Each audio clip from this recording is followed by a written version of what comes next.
पाठ दुसरा, इतिहास आणि काल संकल्पना.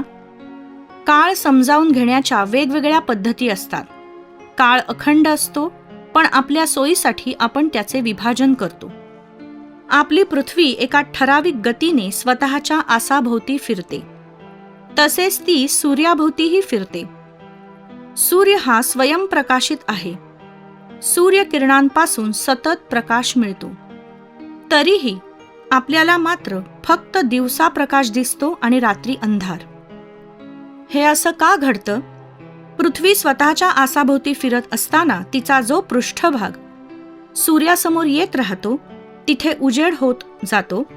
जो भाग सूर्यासमोरून दूर जात राहतो तिथे अंधार होत जातो. पृथ्वीची स्वतःच्या आसाभोवतीची एक प्रदक्षिणा पूर्ण होण्यास 24 तासांचा अवधी लागतो. सुमारे 12 तासांचा दिवस आणि 12 तासांची रात्र असा हा अवधी असतो. अशा प्रकारचा एक दिवस आणि एक रात्र मिळून होणाऱ्या काळालाही व्यापक अर्थाने एक दिवस असे म्हणतात. असा एक दिवस म्हणजे एक वार होय. सोमवार ते रविवार असा 7 वारांचा एक आठवडा, 2 आठवड्यांचा एक पंधरवडा, 4 आठवड्यांचा म्हणजेच 2 पंधरवड्यांचा एक महिना आणि 12 महिन्यांचे एक वर्ष. अशा पद्धतीने आपण काळाची क्रमवार विभागणी करतो.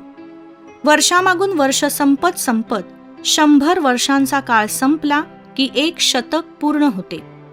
अशी 10 शतके म्हणजे 1000 वर्षे संपली की 1 सहस्त्रक पूर्ण होते. काळाच्या अशा विभागणीला एकरेखिक विभागणी असे म्हणतात. इसवी सनाचा काळ. इतिहासाच्या पुस्तकामध्ये एका पाठोपाठ घडलेल्या घटनांची साखळी अशाच एकरेखिक पद्धतीने क्रमशः मांडलेली असते. त्यासाठी इसवी सनाचा उपयोग केला जातो. आपण वापरतो ती दिनदर्शिका इसवी सनावर आधारलेली असते. येशू ख्रिस्तांच्या स्मरणार्थ इसवी सनाची सुरुवात झाली. मराठीतील इसवी हा शब्द येशू या नावाशी संबंधित आहे. ज्या वर्षापासून इसवी सनाची सुरुवात झाली ते इसवी सनाचे पहिले वर्ष. त्या वर्षाची सुरुवात 1 या संख्येने दाखवली जाते. नंतर येणाऱ्या प्रत्येक वर्षाची क्रमसंख्या पुढच्या दिशेने चढत जाते. इसवी सनाच्या पहिल्या 100 वर्षांचा म्हणजे पहिल्या शतकाचा काळ इ.स. 1 ते 100 असा लिहिला जातो. इसवी सनाच्या पहिल्या सहस्त्रकाचा काळ इ.स. 1 ते 1000 असा लिहिला जातो. इसवी सनापूर्वीचा काळ. इसवी सनाची सुरुवात होण्यापूर्वीच्या काळाला इसवी सन पूर्व काळ असे म्हटले जाते. या काळातील वर्षे मोजताना प्रत्येक वर्षाची क्रमसंख्या उतरत्या पद्धतीने मांडली जाते.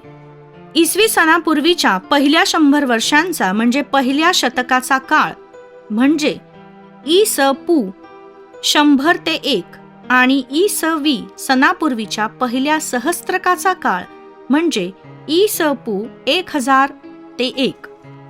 इसवी सनापूर्वीचा कालखंड लिहिण्याची पद्धत आपण काही उदाहरणांच्या साहाय्याने समजून घेऊ.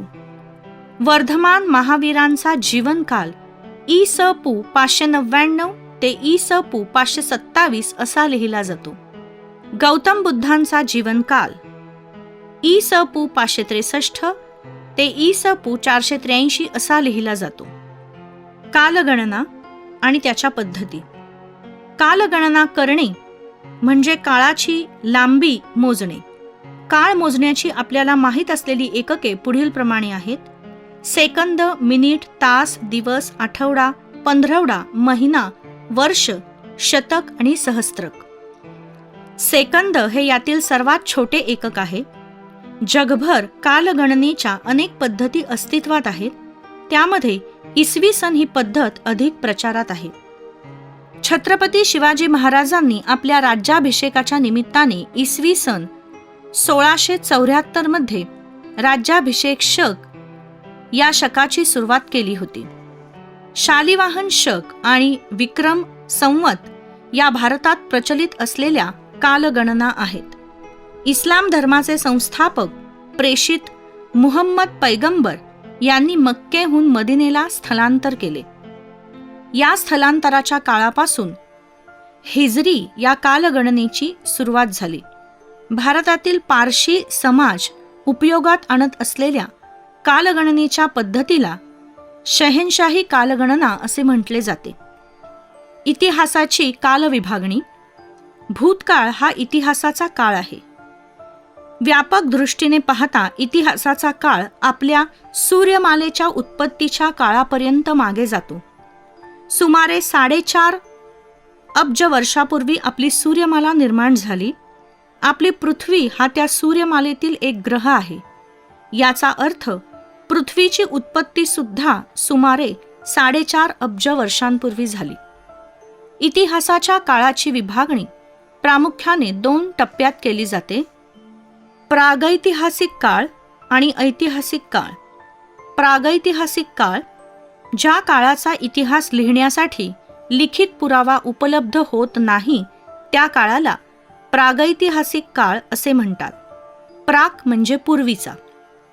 ऐतिहासिक काळ, ज्या काळाचा इतिहास लिहिण्यासाठी लिखित पुरावा उपलब्ध होतो त्या काळाला ऐतिहासिक काळ असे म्हणतात. कालमापनाच्या वैज्ञानिक पद्धती. इसवी सनाचा प्रारंभ होण्यापूर्वीच्या काळात घडून गेलेल्या घटनांचा अभ्यास करताना त्यांच्या काळाचा उल्लेख इसवी सनापूर्वी अमुक इतकी वर्षे असा केला जातो. त्यापैकी काही घटनांची माहिती आपल्याला जमिनीखाली गाडल्या गेलेल्या पुराव्यांच्या आधाराने मिळवावी लागते. तो पुरावा बहुधा वस्तू आणि वास्तू यांच्या अवशेषांच्या रूपात असतो. त्या अवशेषांच्या आधाराने हजारो वर्षापूर्वीच्या घटनांची कालनिश्चिती करणे वैज्ञानिक पद्धतीच्या आधारे शक्य होते.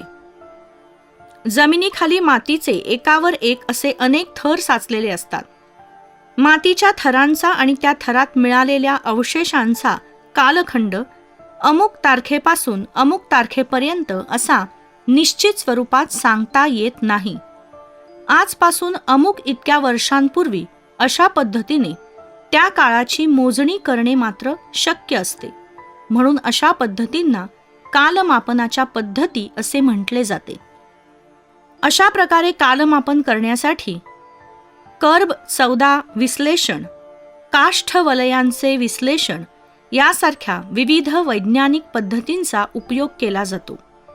कालमापनाच्या आधाराने अवशेष आणि ज्या थरात ते सापडले ते मातीचे थर किती वर्षांपूर्वीचे आहेत हे समजले की त्यांचा काळ ढोबळमानाने निश्चित करता येतो.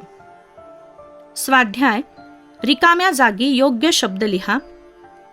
आपण वापरतो ती दिनदर्शिका इसवी सनावर आधारलेली असते.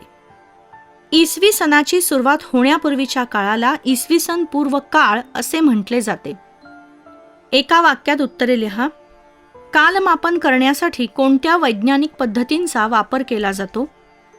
कालमापन करण्यासाठी कर्ब 14 विश्लेषण, काष्ठवलयांचे विश्लेषण यासारख्या वैज्ञानिक पद्धतींचा वापर केला जातो. इसवी सनाच्या पहिल्या 100 वर्षांचा काळ कसा लिहिला जातो? इसवी सनाच्या पहिल्या 100 वर्षांचा काळ म्हणजे पहिल्या शतकाचा काळ इ.स. 1 ते 100 असा लिहिला जातो. पुढील प्रश्नांची थोडक्यात उत्तरे लिहा. काळाची एकरेखिक विभागणी म्हणजे काय? सोमवार ते रविवार असा 7 वारांचा एक आठवडा, 2 आठवड्यांचा एक पंधरवडा, 4 आठवड्यांचा म्हणजे 2 पंधरवड्यांचा एक महिना आणि 12 महिन्यांचे एक वर्ष अशा पद्धतीने आपण काळाची क्रमवार विभागणी करतो. वर्षामागून वर्षे संपत संपत 100 वर्षांचा काळ संपला की एक शतक पूर्ण होते. अशी 10 शतके म्हणजे 1000 वर्षे संपली की एक सहस्त्रक पूर्ण होते. काळाच्या अशा विभागणीला एकरेखिक विभागणी असे म्हणतात. कालगणना करण्याची एकके कोणती? सेकंद, मिनिट, तास, दिवस, आठवडा, पंधरवडा, महिना, वर्ष, शतक आणि सहस्त्रक ही कालगणना करण्याची एकके आहेत. पुढील तक्ता पूर्ण करा. इतिहासाची कालविभागणी. प्रागैतिहासिक काळ इतिहास लिहिण्यासाठी लिखित पुरावा नाही. ऐतिहासिक काळ इतिहास लिहिण्यासाठी लिखित पुरावा आहे.